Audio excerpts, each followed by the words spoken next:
Syederalun, Polda Daerah Istimewa Yogyakarta menemukan sejumlah benda tajam dan sepucuk surat di lokasi korban mutilasi perempuan di Sleman Daerah Istimewa Yogyakarta pada Selasa 21 Maret 2023. Hal tersebut diungkapkan oleh Kombes Nuredi Irwansyah Putra selaku Direskrimum Polda Daerah Istimewa Yogyakarta. Ia mengatakan benda tajam tersebut diduga kuat digunakan pelaku untuk memutilasi korban.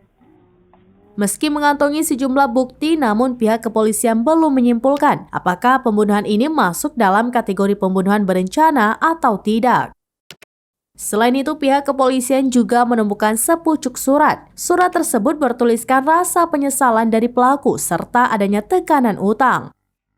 Dari hasil pemeriksaan sementara, pihak kepolisian juga telah mengantongi identitas pelaku.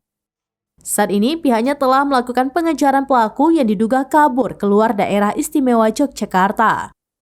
Ia juga mengungkapkan korban terlebih dahulu dihabisi sebelum dimutilasi. Hal itu berdasarkan hasil pemeriksaan sementara yang menunjukkan adanya luka pada leher korban.